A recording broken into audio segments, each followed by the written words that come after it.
Hey yo, what up, fans of the sport? What up? It's Lamech with selahsportstv back at it again. Chill. So gonna talk a little basketball, but we're gonna get there in a roundabout way. Okay? We're gonna get there in a roundabout way. Actually, we're not gonna talk basketball. We're gonna talk some culture. Right? Gonna talk a little culture.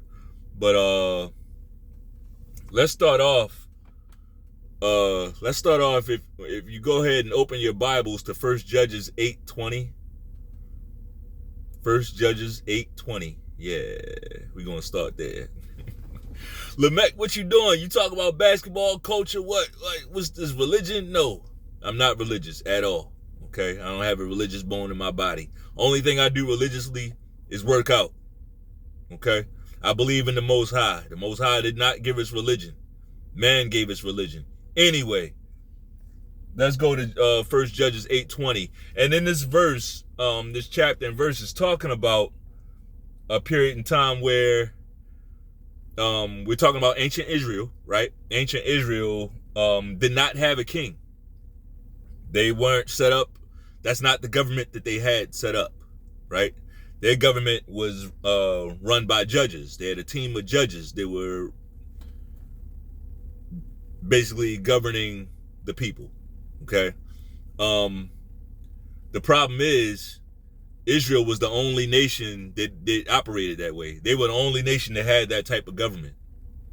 Right? As they looked around, all their neighbors, all the other nations around them, they all had kings. They all had like this monarchy. Right? So, as usual, right? Israel loves to be like everybody else. Loves to follow the trends, right? It doesn't matter if this thing we got is so special. This thing we got is so tailor-made for us. It didn't matter. We look around. We want to be like everybody else. We want to move like everybody else got a king. We want a king too. And at that time, you had a prophet, Samuel. He was basically the kingmaker. If somebody was going to be made king, he was going to be the one to do it. Right? That's how much cachet he had amongst the people. So everybody's coming to him like, yeah, we want a king, we want a king. And he's like, look, bro, I don't think you want that. Okay? And I'm about to start paraphrasing, okay? I'm about to start paraphrasing, but I urge you to go back and read first Samuel 8:20. Okay? 1 Samuel 8:20. Now, the people are coming to Samuel saying, we need a king. We want a king. This is what we want. We want this. We want this. And Samuel's like, look, bro, trust me. You don't want a king. You do not want a king. Why are you saying that? Why don't we want? Well, when you get a king, see like how you got it right now? This nation is about you. This nation is about the people. This nation, it wasn't even about the judges. Yeah, you had one or two corrupt judges, right? They put a sour taste in everybody's mouth. Okay. Yeah. But this system, you're always going to have a rotten apple. And when you get a rotten apple, you got to pick it and pluck it and get rid of it. That's it. You don't throw away the whole system. You know, baby with the bathwater type thing. Anyway, Samuel's warning these people, once you get a king, it's going to go from being about you to being about him. Right? What a king does, and this is just in general, what kings do is they force your eyes to follow them. All the energy goes to the king. All the energy of the people goes to the king. He is the one who is taken care of. Not taking advantage, taken care of. Not the people.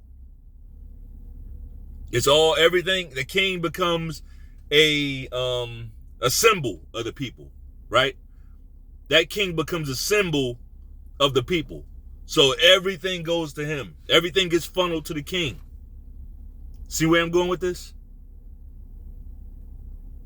When the people are starving, the people there's no right to demand better treatment from a king. What it is let's make sure the king ain't starving. Oh no, the king, like everything goes to the king. You follow me? All right, so if you made it through the first 5 minutes, I'm bringing all that up to discuss one LeBron James. I see the same dynamic with this guy. Same dynamic. Ever since he was a boy, he's been given everything. He's been given everything. And people might say, well, damn, how can you say that? Like he had to work hard to get to the NBA. Did he have to work hard to get to the NBA? What proof do you have that he had to work hard to get to the NBA? What proof do you have? Because I saw this guy, his high school games was on ESPN. His high school games was on ESPN. And I never seen that before, and I never seen that since. Right? You got this guy in high school, damn near balding already. And he's like built like an NBA player already. Very interesting. The dynamic that I see is, to be honest, it's kind of comical. You know how you see somebody, it might be a bad kid, right? You see this bad kid, you as an adult, you're watching this bad kid, and he thinks he's so tough and he's so funny, right? But you're just looking like, man, I won't say like you're laughing at him, but like you just know he's gonna have a rough life. Like he's laughing now, but he's in store for a rough life. The same thing to a much, much lesser degree, because LeBron James, by no stretch of the imagination, is set up for a rough life. But in terms of his basketball legacy, he will never reach that level that him and his fans are so busy trying to get him to. Why? Because he didn't learn those lessons growing up. He never really had to pull himself up by the bootstraps. Like every basketball system he's been in has been built around him. Because somebody saw that he was a little bit taller and he was willing to dribble the ball. I'm not going to say he's a good dribbler, because he's not. Anytime he tried to get slick with the handles, the ball gets taken from him. He's not a good dribbler. He has to push off with his offhand just to protect the ball. Right? But I get it. He's 6'8", 6'7", 6'8" at the time. Like, you see a guy dribbling, you instantly, your mind takes you, oh, he's like Magic Johnson. No, the fuck he's not. He does not dribble like a point guard. He doesn't even know how to protect his dribble.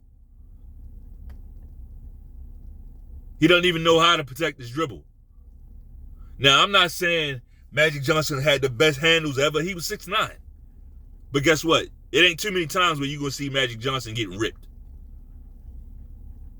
He knew how to bring the ball up. He would bring a speed dribble up the court with his back turned.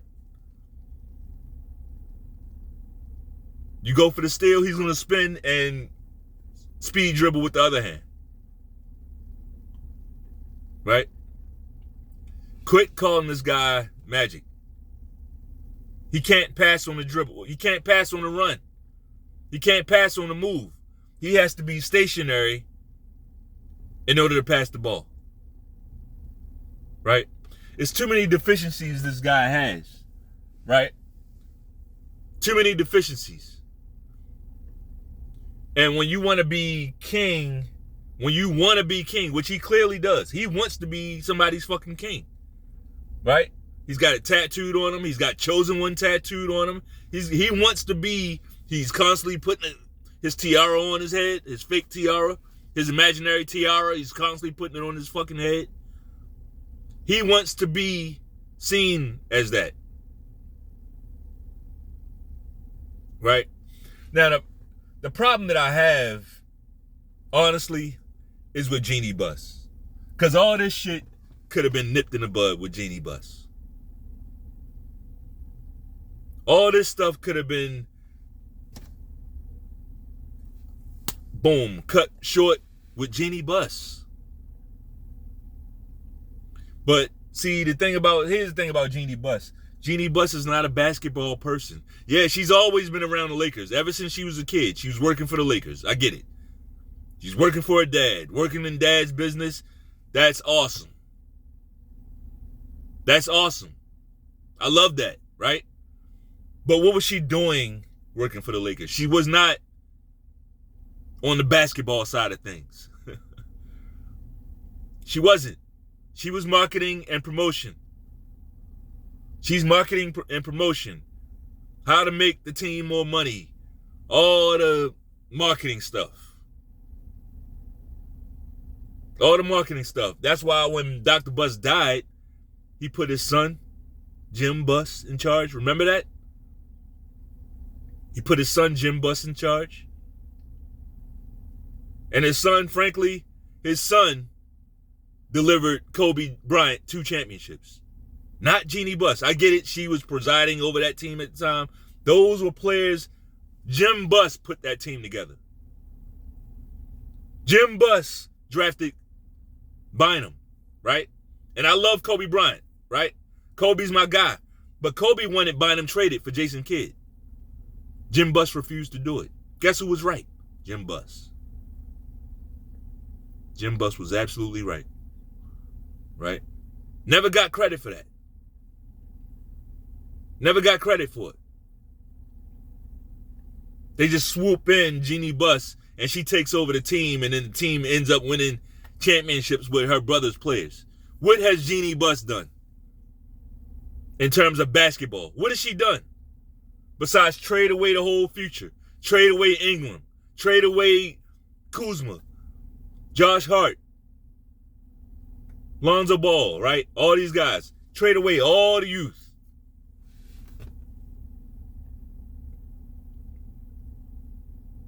This is because she has fallen under the same spell, that king spell, right? The last thing anybody should want over them, governing them, is a king. That's like the last thing you should want. Nobody should want that. Nobody should want that. But look at all these fucking fanboys. Sycophants and shit. Right? This is going to be interesting because everybody sees the shift in LeBron James's, not in him. He's been the same since, like I said, he's been the spoiled brat since he was a kid. Like, he has no, like, you don't know what you don't know. I'm not even going to sit here and blame him for everything. Like, you don't know what you don't know. People been kissing his ass for 20, 30 years. Like, he don't know how to act at this point. At this point, he is a sociopath, right? He doesn't know what he's doing. He doesn't realize, he hasn't taken an inventory to realize that every time he opens his mouth, he's lying about something. He hasn't even realized that. In his mind, he's just being LeBron James talking to the media. He doesn't realize that he's actually lying every time he fucking talks. Right? Very interesting. But we're going to watch this thing degrade and fall apart in front of everybody. We see the Balco thing. Guys, people are really starting to dig they're gonna start sinking their teeth into LeBron James. Pause. Right?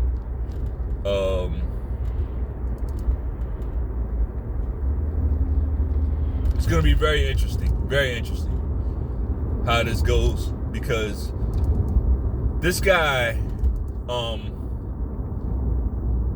I won't say he was always hated. I won't say that, because I don't think that's true.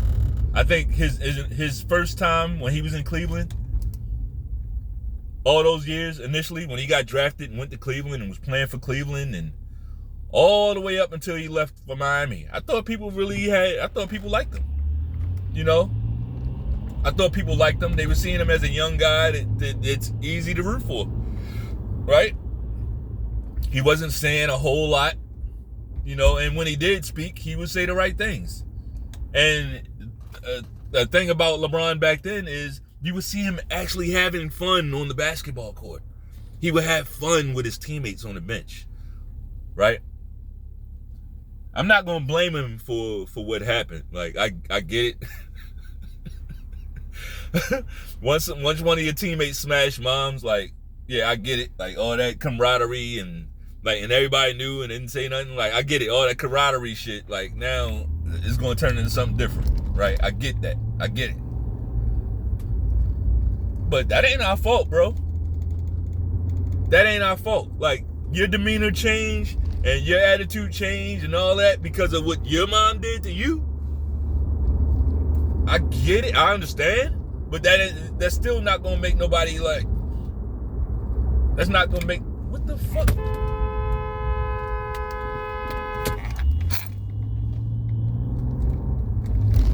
This motherfucker just stops in the middle of the fucking highway. Like all that shit ain't gonna make nobody fuck with you. Like nobody's gonna say, "Oh, his mom was a hoe. Let's hang out with LeBron." Like it don't work like that. My point is, you still gotta be a good person. I don't give a fuck what happened to you. Is that challenging? Can we all just remain a good person 100% of the time, no matter what happens to us? No, but that's the goal. Right? That gotta be the goal. The goal gotta be, I gotta remain a good person no matter what I go through. Right? Otherwise, public perception will sour. And that's where we at with this guy. That's where we at. See, the other thing about a king is once that king loses power, he's gonna start facing a lot of resentment. Like a lot of people that he stepped on the way up, they're gonna be looking for their quarter blood now, right? That's how it goes for anybody. Once you get to the top, it matters how you get there. Watch who you step on. Watch who you step on, right? Anyway, that's all I got. If you like the video, bang off on that like button one time. Peace.